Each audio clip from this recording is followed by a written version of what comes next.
നോക്കാം. ഇത് ഉണ്ടാക്കിയെടുക്കാൻ വേണ്ടിയിട്ട് നല്ല എളുപ്പമാണ്. അപ്പോൾ നമുക്ക് നോക്കാം ഇതിലേക്ക് വേണ്ട സാധനങ്ങൾ എന്തൊക്കെയാണ്. അതിന് വേണ്ടിയിട്ട് ഞാനിവിടെ 200 ഗ്രാം അവൽ എടുത്തിട്ടുണ്ട്. അത് നമുക്ക് കടയിൽ നിന്ന് 2 ടൈപ്പ് അവൽ വാങ്ങാൻ വേണ്ടിയിട്ട് കിട്ടും. വെള്ളയും കിട്ടും, ബ്രൗണും കിട്ടും. അത് ഏത് ടൈപ്പ് അവലായിരുന്നാലും കുഴപ്പമില്ല. ഞാനിവിടെ വെള്ള ടൈപ്പ് അവലാണ് എടുത്തേക്കുന്നത്.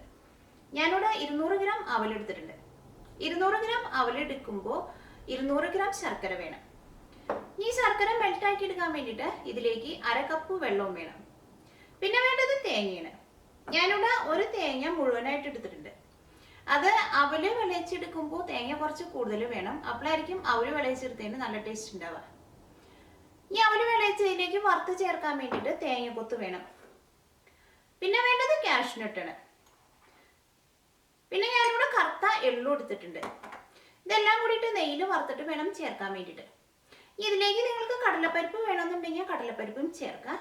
ഈ തേങ്ങക്കൊത്തും കാഷ്നട്ടും എള്ളൊക്കെ നിങ്ങളുടെ ടേസ്റ്റിനനുസരിച്ചിട്ട് ചേർക്കാം. പിന്നെ ഏലക്കായ പൊടിച്ചത് വേണം. ഞാനിവിടെ ഒരു 4 ഏലക്കായ പൊടിച്ചെടുത്തിട്ടുണ്ട്. അപ്പോൾ നമുക്ക് നോക്കാം ഇതെങ്ങനെ അവല് വിളയിച്ചതാക്കാന്ന്.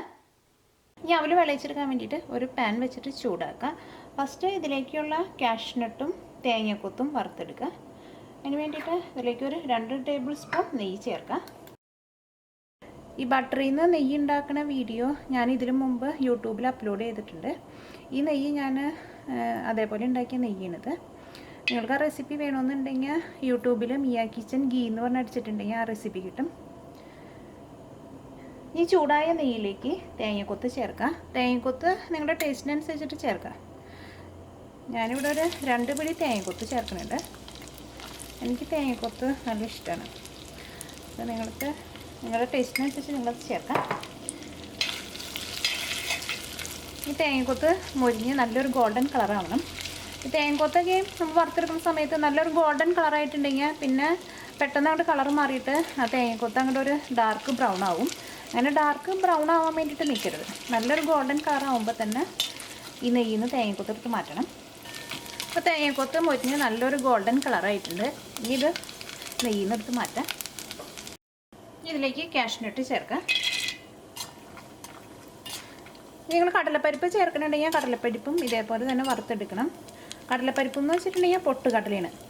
പൊട്ടുകടലയും ചേനാദാലും തമ്മിൽ വ്യത്യാസമുണ്ട്. പൊട്ടുകടല എന്ന് വെച്ചിട്ടുണ്ടെങ്കിൽ കറുത്ത കടലയിൽ നിന്ന് എടുക്കണ പരിപ്പിനെയാണ് പൊട്ടുകടല എന്ന് പറയുന്നത്. അത് ഓൾറെഡി റോസ്റ്റ് ചെയ്തിട്ടാണ് നമുക്ക് കടയിൽ നിന്ന് വാങ്ങാൻ വേണ്ടിയിട്ട് കിട്ടുക. ചേനാദാൽ എന്ന് പറഞ്ഞിട്ടുണ്ടെങ്കിൽ വെള്ളക്കടലയിൽ നിന്ന് എടുക്കുന്നതാണ്. അത് റോസ്റ്റ് ചെയ്യാണ്ട് ഫ്രഷായിട്ടാണ് കിട്ടുക. അത് നമുക്കങ്ങനെ വെറുതെ കഴിക്കാൻ വേണ്ടിയിട്ട് പറ്റില്ല. അത് നമുക്ക് കറിയിലൊക്കെ ഇടാൻ വേണ്ടിയിട്ടാണ് എടുക്കുക. അപ്പോൾ കാഷ്നട്ടും നല്ലൊരു ഗോൾഡൻ കളറായിട്ടുണ്ട്. ഈ അവല് നെയ്യിലിട്ടിട്ട് ചൂടാക്കേണ്ട ആവശ്യമില്ല. ഈ നെയ്യൊന്ന് മാറ്റി വയ്ക്കുക. ഈ നെയ്യ് നമുക്ക് ഏറ്റവും ലാസ്റ്റ് ഈ അവല് വിളയിച്ച് കഴിയുമ്പോൾ ഏറ്റവും ലാസ്റ്റ് ചേർക്കാം. മെൽറ്റാക്കി എടുക്കാൻ വേണ്ടിയിട്ട് ഇതിലേക്ക് 1/2 കപ്പ് വെള്ളം ചേർക്കാം. അത് മെഷർമെൻറ്റ് കപ്പിലാണെങ്കിൽ കറക്റ്റ് 1/2 കപ്പ് വെള്ളം ചേർത്താൽ മതി. ഇതിലേക്ക് ശർക്കര ചേർക്കാം. ശർക്കര ചേർക്കുമ്പോൾ നിങ്ങൾ വലിയ കട്ടയൊക്കെ ആണെങ്കിൽ പതുക്കൊന്ന് ചെറുതാക്കിയിട്ട് ചേർക്കാം. ഞാനിവിടെ 1/2 കപ്പ് വെള്ളവും 200 ഗ്രാം ശർക്കരയാണ് ചേർത്തിരിക്കുന്നത്. ഈ ശർക്കര ഈ വെള്ളത്തിൽ നന്നായിട്ട് മെൽറ്റാവണം. അത് ശർക്കര നിങ്ങൾ വലിയ പീസൊക്കെ ആയിട്ട് ഇട്ടിട്ടുണ്ടെങ്കിൽ ശർക്കര മെൽറ്റായിട്ട് വരാൻ വേണ്ടിയിട്ട് കുറേ സമയം എടുക്കും. അപ്പോൾ അങ്ങനെ മെൽറ്റായി വരുന്ന ആ സമയം കൊണ്ട് ഇതിലേക്ക് നമ്മൾ ചേർത്തേക്കണ വെള്ളമൊക്കെ വറ്റിപ്പോകും. അപ്പോൾ ശർക്കര ഇതേപോലെ കുറച്ച് ചെറിയ പീസാക്കിയിട്ട് ചേർക്കാം.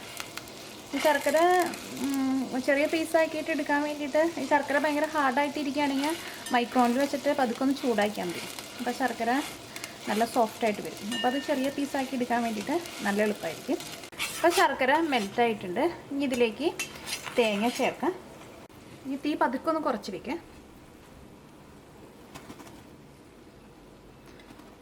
അത് കല്ലുള്ള ശർക്കരയാണെങ്കിൽ നിങ്ങൾ അരച്ചിട്ട് വേണം എടുക്കാൻ വേണ്ടിയിട്ട്. പിന്നെ അവലൊക്കെ വിളയിച്ചെടുക്കുമ്പോൾ ഇതേപോലെ ഒരു ഒതുങ്ങിയ പാത്രമാണെങ്കിൽ കുറച്ചും കൂടി നല്ലതായിരിക്കും.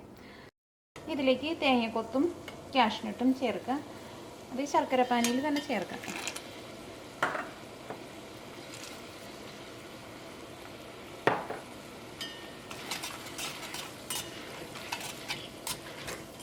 ഈ ശർക്കരപ്പാനി ഒന്ന് നന്നായിട്ടൊന്ന് തിളച്ച് കഴിയുമ്പോൾ ഇതിലേക്ക് അവല് ചേർക്കാം. അവല് നിങ്ങൾ ചേർക്കാൻ പോണതിന് മുമ്പ് അവല് ചൂടാക്കേണ്ട ആവശ്യമില്ല. അവല് ചൂടാക്കിയിട്ടുണ്ടെങ്കിൽ അവല് ഭയങ്കര ചെറുതായിട്ട് പോകും, പിന്നെ ഭയങ്കര ഹാർഡായിട്ട് വരികയും ചെയ്യും. ചിലവരങ്ങനെ അവല് ചൂടാക്കാറുണ്ട്, പക്ഷേ എനിക്ക് അവല് ചൂടാക്കാണ്ട് ഇതെന്താണ് ഇഷ്ടം. ഈ ശർക്കരപ്പാനി നന്നായിട്ട് തിളച്ചിട്ടുണ്ട്. ഇതിലേക്ക് അവല് ചേർക്കാം. ഞാൻ അതിലേക്ക് 200 ഗ്രാം അവലാണ് ചേർക്കുന്നത്. 200 ഗ്രാം അവലും 200 ഗ്രാം ശർക്കരയാണ് എടുത്തേക്കുന്നത്. ഈ തീ ഒരുപാട് കൂട്ടി വയ്ക്കരുത്, തീ പതുക്കെ ഒന്ന് കുറച്ച് വയ്ക്കാം. അപ്പോൾ അവലിൽ ഈ ശർക്കരപ്പാനി നന്നായിട്ട് മിക്സ് ആയിട്ടുണ്ട്. ഈ ശർക്കരപ്പാനി ഇതിനകത്ത് നന്നായിട്ട് ഡ്രൈ ആയിട്ട് വരണം. ഇതിലേക്ക് ഏലക്കായയുടെ പൊടി ചേർക്കുക. അത് നിങ്ങളുടെ ടേസ്റ്റിനനുസരിച്ചിട്ട് ചേർക്കാം.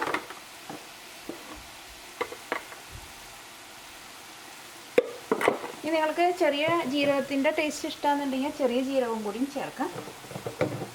ചെറിയ ജീരകത്തിൻ്റെ പൊടി ചേർക്കുന്നുണ്ടെങ്കിൽ അതും ഒരു 1/2 ടീസ്പൂൺ വെച്ച് ചേർക്കാം. ചെറിയ ജീരകത്തിൻ്റെ പൊടിയും ചേർത്തിട്ടുണ്ടെങ്കിൽ നല്ല ടേസ്റ്റ് ഉണ്ടാവും. അത് ചിലവർക്ക് അതിൻ്റെ ടേസ്റ്റ് നല്ല ഇഷ്ടമായിരിക്കും. അപ്പോൾ ഏലക്കായയുടെ പൊടിയും ജീരകത്തിൻ്റെ പൊടിയും കൂടിയും ചേർക്കാം. ഞാനിവിടെ ഏലക്കായയുടെ പൊടി മാത്രമാണ് ചേർത്തേക്കുന്നത്. ഇനി ഇതിലേക്ക് നമ്മൾ ആ വറുത്ത് മാറ്റി വെച്ചേക്കുന്ന നെയ്യും കൂടിയും ചേർക്കാം. എക്സ്ട്രാ 1 ടേബിൾ സ്പൂൺ നെയ്യും കൂടിയും ചേർക്കാം. അത് നിങ്ങളുടെ ടേസ്റ്റിനനുസരിച്ച് ചേർക്കാം. നെയ്യ് കൂടുതൽ ചേർത്തിട്ടുണ്ടെങ്കിൽ അവൽ വിളയിച്ചെടുത്തതിന് നല്ല ടേസ്റ്റ് ഉണ്ടാവും. ഇതിലേക്ക് എള്ള് ചേർക്കാം. ഞാനിവിടെ കറുത്ത എള്ളാണ് ചേർക്കുന്നത്. എള്ള് നിങ്ങളുടെ ടേസ്റ്റിനനുസരിച്ചിട്ട് ചേർക്കാം. എള്ള് നിങ്ങൾ നെയ്യിലിട്ടിട്ട് വറുത്തെടുക്കേണ്ട ആവശ്യമില്ല.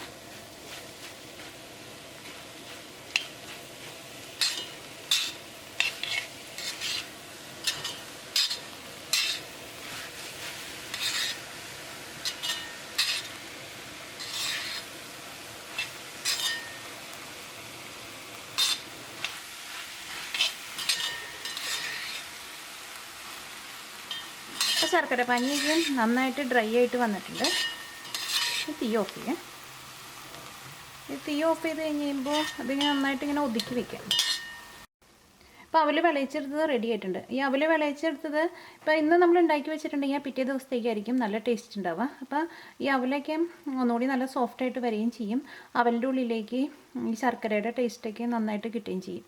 അല്ലെങ്കിൽ ഇത് നന്നായിട്ട് ചൂടാറിയിട്ട് വേണം കഴിക്കാൻ വേണ്ടിയിട്ട്. പിന്നെ ഇതേപോലെ നമ്മൾ അവൽ വിളയിച്ചത് ഉണ്ടാക്കി വെച്ചിട്ടുണ്ടെങ്കിൽ ഇത് 1 മാസം വരെയൊക്കെ കേടാവാതിരിക്കും. അത് നമ്മൾ ഉപയോഗിക്കുന്നത് അനുസരിച്ചിട്ടിരിക്കും. അപ്പോൾ നിങ്ങളെല്ലാവരും ഉണ്ടാക്കി നോക്കുക, എന്നിട്ട് അഭിപ്രായം പറയണം.